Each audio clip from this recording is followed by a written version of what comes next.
Hey guys, Gathering the Magic back again. Daily Rewards claim for Saturday. I have 10 silver chests to claim on my main account, and we're up to 10 gold for the season. I'm sure everybody is talking about and excited about the land white paper that dropped yesterday.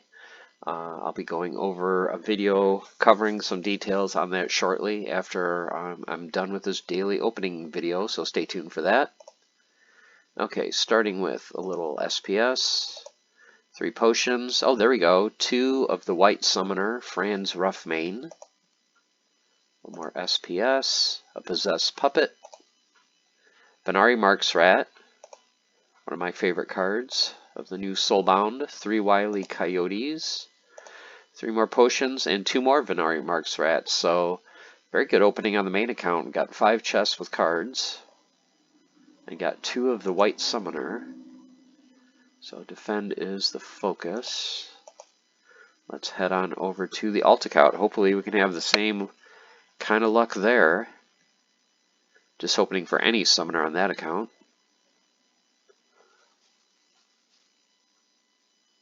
Want to give a shout out to another YouTuber. I caught his live stream this morning, Bronze Dragon.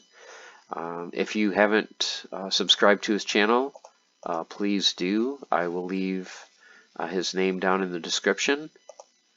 So he's definitely covering Splinterlands, Splinterforge, and also if anyone is interested in the Diablo 4 game that is coming out, he's covering that as well. Okay, so alt account, we have 11 bronze chests to claim, up to 3 silver for the season. So let's go ahead and get ready. So this is day 41. For the bronze chests, we have 11. And this will give us a total of 514 chests. So let's see how many cards we get. Okay, starting with a little SPS. Potion. More SPS. There we go. Ravenhood Warden. Good card. Love that for the Protect for the Death Splinter. Alchemy Potion. A little more SPS. Legendary. 25 merits. Potion, potion, and merits. So once again, 1 card and 11 chests is nowhere near 33%. So we have 1 card. So we've collected 105 cards so far. And 514, which is almost exactly 20%. Okay, fire is the focus for tomorrow.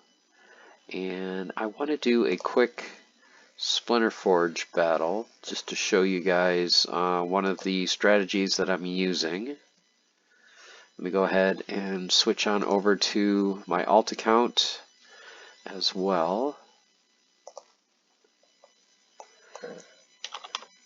So this is a strategy that doesn't use a lot of super expensive cards to rent. A lot of the cards are probably cards that you already own. The only one that you probably have to rent would be the Halfling Alchemist. Now this has got a bad rule set for Thorns, so I'm probably going to reset this one just to show you what a typical battle will look like and how much we can earn per battle. So I'm just starting to gear up this hero. He doesn't have a whole lot of gear. So he is by no means overpowered, but for this build we're concentrating more on the Splinterlands cards rather than just the hero build.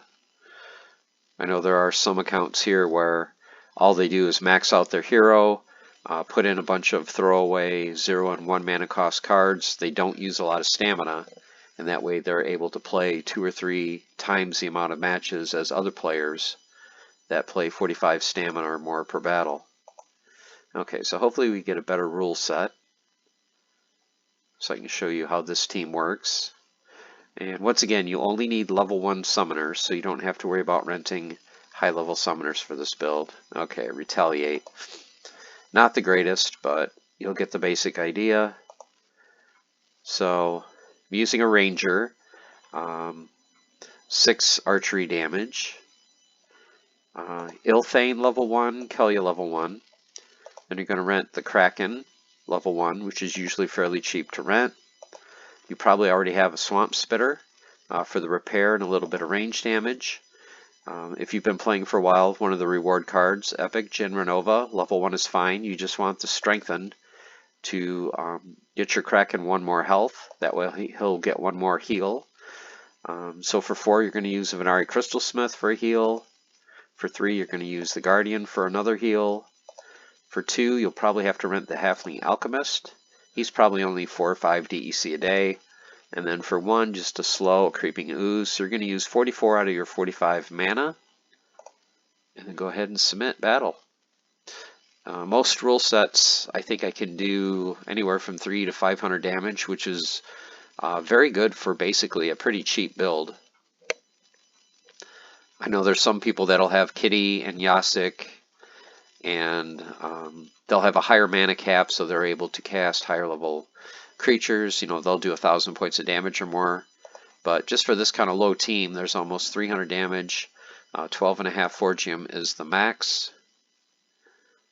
So let's see if we can get a rule set that is not Retaliate, not Affliction, and not Fury, and not Shield. So I can show you more of the capabilities. Okay, True Strike. This one is fine. So the boss will hit us every time. But even still, we should do a fair amount of damage. Once again, it's Kraken for the taunt. Swamp Spitter for the repair. Jin Renova to add 1 more health. A double heal with the Crystal Smith. And the Guardian. Halfling Alchemist to halve some of her damage. And then a slow, just to slow her down a little bit. So this one we should do more in, I would guess, the 400 to 500 range is what I think I've been at. And with the mana cap, or the stamina cap being 500, you can play a fair amount of battles, and then just let your stamina regenerate 1 minute, or 1 stamina per minute. Play a little bit in the morning, play in the evening. Okay, skip to rewards. There we go, 535 damage. Before I was using this strategy and I was just kind of doing other monsters, other summoners, I was doing only like 100, 150, so not very good at all. Nowhere near being able to get on the leaderboard.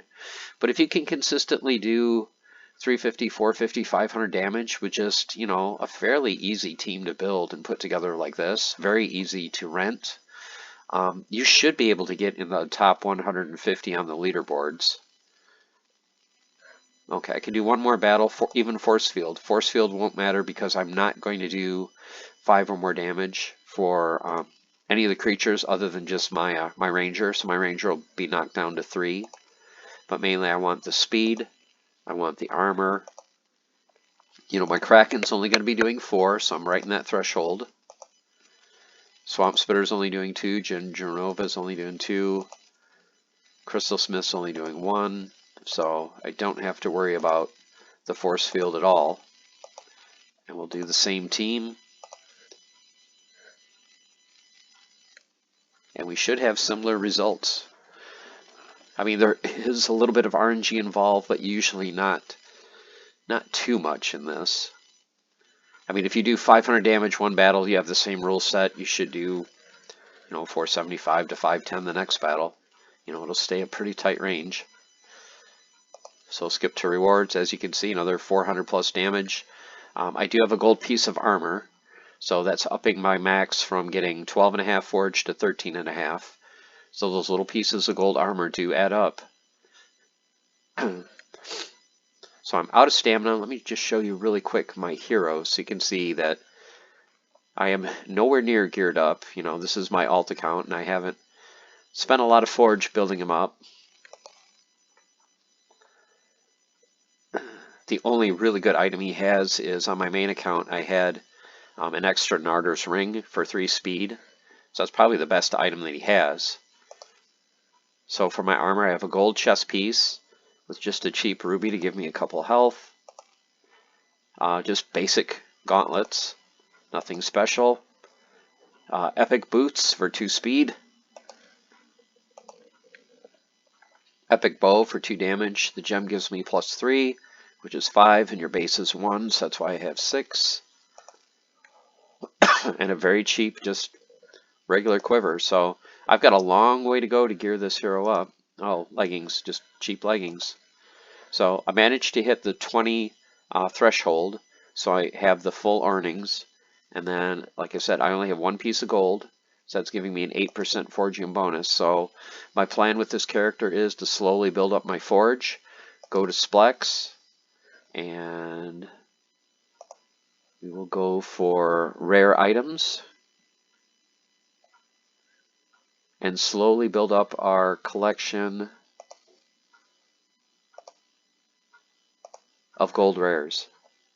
So as you can see, gold rares go anywhere from 78 cents to 250 for the boots.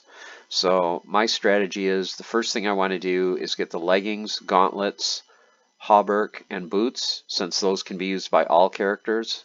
Once I get one copy of each of those, then I will probably go for, I would say the Ranger, but the Ranger is the most expensive, even though he's the most used. So I may go with the Mage and get the wand and the tome. Those will be a little more affordable. Or if you're going to go more of a melee strategy, the shield is the cheapest to get, and then the hauberk. So getting one of each gold is my priority. Like I said, starting with the armor, and then the weapon and offhand as a pair for each of the three classes, and then just going from there. So it'll take a little while. Even the cheapest piece, the shield, if you go to buy it, you know, you're looking at 1600 forge, which is basically all I have right now on this account. If you want to go for the boots, then you're looking at 5,000 or more forge. Well, actually, this is for level 10. So the first one BCX boots, you're looking at 5,300 forge. So a little bit of an investment, but if you're going to play Splinterforge long term, I would say probably the cheapest way to build your character is to go with gold rares, just to get the Forgium boost. If you can get one of each piece, you're looking at 4 pieces of armor and your weapon and offhand. 6 times 8 is 48%, so you're getting almost a 50% bonus per battle to your Forgium earnings, and that does add up consistently over time. Okay guys, there you have it. Just a quick daily opening and just some Splinterforge battles and builds. Like I said, I'm going to be putting together some notes to go over land. The main part that I want to cover, because there's so much to cover on the white paper, are 2 things. One being the cheapest way for you to put the least amount of DEC on your monsters and get the most production points. I know everyone is focused on 10,000 DEC per max monster. That's probably not the best way to go, so I'll be detailing some notes on that. And secondly, why you want to wait and not get your monsters ahead of time before you survey your land. So I'm going to cover those 2 points shortly. Stay tuned for that video. I'll be working on that right after I end this video, and we'll be uploading that later today. So once again, shout out to Bronze Dragon. Good channel. He needs more subscribers, so please, if you haven't subscribed, go subscribe to him. And also, I want to let everyone know that this Monday, March 20th at 9:30 p.m. Eastern Standard Time, Gank and WalkingKeys are going to have a live stream. It's WalkingKeys' birthday on Monday. We are going to be claiming at least 1 plot of land, each person, wherever land is currently available. Now, right now, we are starting in track 10 of region 48. So if by Monday night we are still in this track, everyone is going to claim 1 plot of land, just so that we can all be in the same track together and work together to help each other out to level our buildings and trade and all that kind of fun stuff. So it'll be Gank, WalkingKeys. It'll be people from Aftersound's channel, from Dwayne's channel. I'm sure Darkestnyte will be there, Tales from the Cryptmancer, and probably some other YouTubers. So we'll probably have a lot of people claiming land.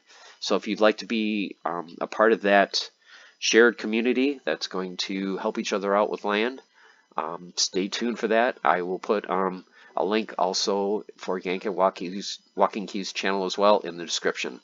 Okay guys, there you have it. Lots going on in Splinterlands. Exciting time to be part of the game. And until the next video, I'll see you soon. Take care.